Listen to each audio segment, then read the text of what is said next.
Have you ever felt trapped in your own head? That's a rhetorical question because we all have.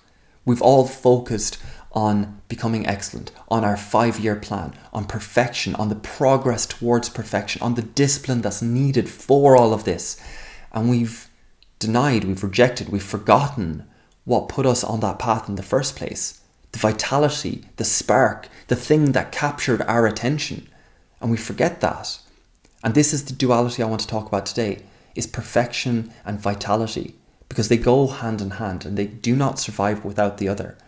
We've referenced John Vervaeke with his relevance realization in the fact that our attention literally works this way, where we focus in on something and then we have to allow more information in, and then focus and break, frame, break, frame. This is how the world works. It's like, okay, nope, there's a bit more. And again, I've said this before, every time that we think we have it, that is a mistake, because we don't. We have to then allow for the vitality back in. We have to break the frame. With the perfection has to be allowed to kind of crumble. There has to be gaps in it to allow the new information in, to allow the new you in. Everything else, it's moving. This video is actually inspired by this pipe I got over the weekend from an ex-military guy. It's a Dr. Jekyll and Mr. Hyde. You've your rosewood on this side, your ebony on that side. Loving the pipe. And loved him as well. He brought vitality, brought humor, brought energy, so much. And it just reminded me that it is needed, that we cannot deny.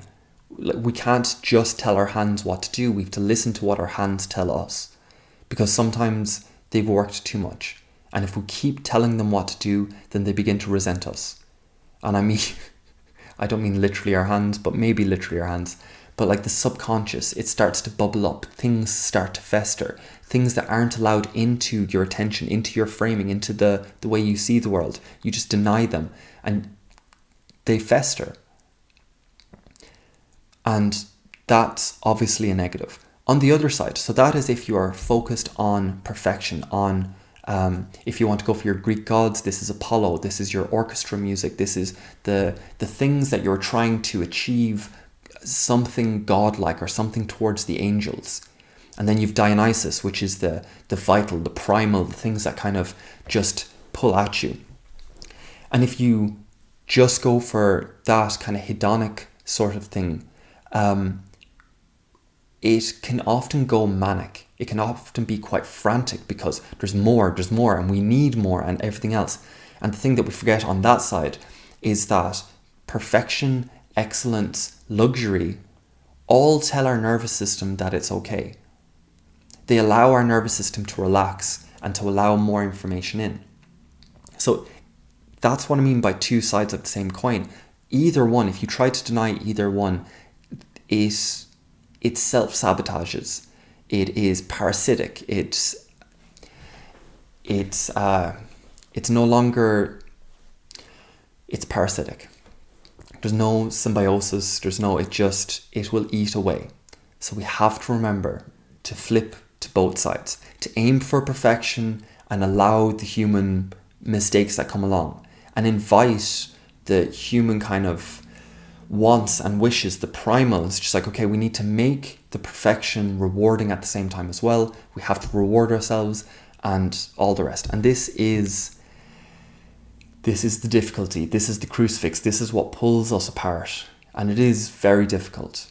And the reason I'm doing this video is because I need to hear myself say these words.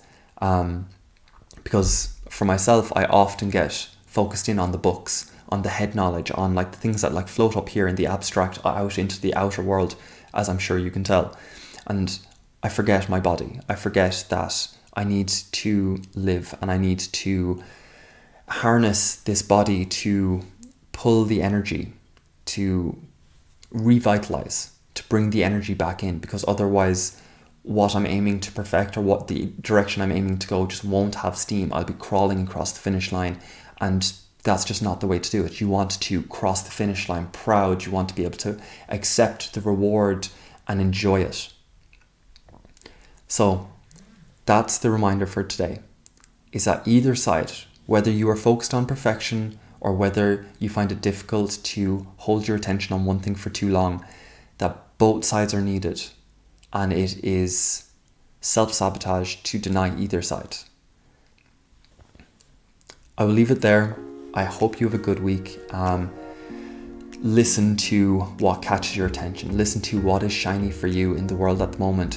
Find what it is that you love and find that feeling, and then try and find that elsewhere. I was trying to identify it elsewhere, because that's where I'm at the moment. So I will leave that for today. Hope you have a good week, and I will see you in the next one. Bye guys.